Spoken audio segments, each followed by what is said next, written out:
C'est ton gars Vantard qui revient une fois de plus again and again te balancer cette dose, ce nectar survitaminé. Va chercher ton bavoir, mets-le bien en place, car tu sais que tellement c'est bon, onctueux, délicieux, tu vas t'en foutre partout et tu vas dégueulasser ton tricot tout neuf. Donc le film du jour, ou devrais-je dire la banane du jour, s'intitule Good Night Mommy. Donc pour la petite histoire, car je te mets dans la confidence, tu sais que c'est un rapport très particulier qui s'est instauré entre nous. Je te mets dans la confidence, Vantard est translucide, Vantard est transparent, je ne te cache rien mon loulou, tu vois, dans la sincérité la plus sincère. Donc le film en question, c'est un film d'horreur, d'épouvante autrichien, tu vois. Donc ces temps-ci, il n'y a pas grand-chose au cinéma à se mettre sous la dent, mais la bande-annonce de ce film m'avait interpellé. Passe-moi l'expression Norbert, passe-moi l'expression Gédéon. Donc la bande-annonce m'avait interpellé. J'avais vu quelques critiques dithyrambiques de ci, de là. Donc je me suis dit, pourquoi pas? Vantard est un cinéphile de renom qui ne va pas voir que les blockbusters. Ce film-là est autrichien. T'as vu, moi je veux voir tout style de cinéma. Coréen, danois, belge, iranien, hongkongais. Vantard est un des cinéphiles les plus raffinés du 21e siècle. Tu vois ce que je veux dire? Voilà, on va pas voir que les blockbusters et que les films sans saveur. Voilà. Vantard a un panel large, tu vois. C'est-à-dire que même là, peut-être tu te dis, mais Good Night Mommy, mais j'ai même pas entendu parler de ce film. Je t'ai dit, Vantard va te dénicher ce style de pépite. Bon bref, en tout cas pour le coup, voilà, c'est un film d'horreur d'épouvante autrichien. Les critiques étaient dithyrambiques, gna gna gna et compagnie. Donc le film démarre assez mollement, tu vois, le film démarre assez mollement, tu vois. Donc après, je me suis dit, allez, je vais me laisser aller, tu vois, parce que les espèces de cinéphiles bobos parisiens qui aiment se caresser l'anus, ils auraient pu se dire, oui, l'atmosphère est envoûtante, c'est un film baroque, tu vois, ce genre de bullshit. Donc je me suis un peu laissé prendre au jeu, je me suis dit je vais attendre, je ne vais pas tuer, je vais pas vendre la peau de l'ours avant de l'avoir tué. Donc je veux me laisser m'imprégner de cette atmosphère envoûtante et de ce film baroque. Mon gars, à l'arrivée, putain, c'était un calvaire. Un calvaire, une torture, une atrocité. Le film est tellement mou, tellement lent, j'en pouvais plus. J'étais comme ça dans mon siège.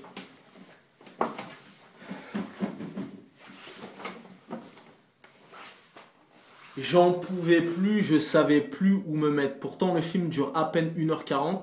C'est le genre de film tellement lent, tellement mou, que tu as l'impression que tu restes 3 jours dans la salle. Le scénario, le synopsis, je t'en parle même pas parce qu'à mon avis, quand ils ont fait le scénario, le synopsis, il devait être sous crack.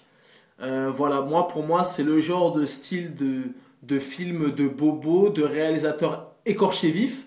Et ce genre de réalisateur, quand tu lui fais une critique négative sur son œuvre, le mec te balance des « Non mais laissez-moi tranquille, je suis un écorché vif, je suis un artiste incompris, laissez-moi tranquille, je suis un visionnaire, je suis un avant-gardiste, vous ne comprenez pas mon œuvre. » Le film pue du cul, il est nul à chier, c'est mou, c'est lent.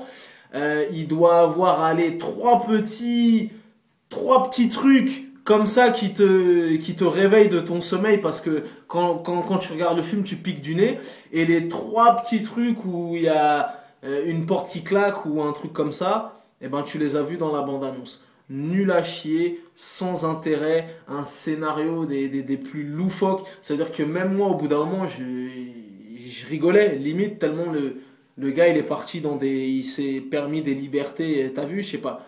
Il a pris du crack, il a pris des acides, je sais pas quoi. Il est parti dans des directions, voilà. Le film n'a ni queue ni tête. Ça finit un petit peu en queue de poisson. C'est nul, sans intérêt. Et pourtant, la bande-annonce m'avait emballé. À l'arrivée, c'est nul, c'est mou, c'est lent. Il y a quasiment pas de dialogue. Il y a quasiment pas de dialogue. C'est une expérience sensorielle, épileptique, je sais pas quoi, pour l'élite des bobos parisiens, mais à l'arrivée, c'est nul à chier. Voilà, je croyais que j'allais me faire une petite frayeur, je croyais, j'aurais dû m'abstenir.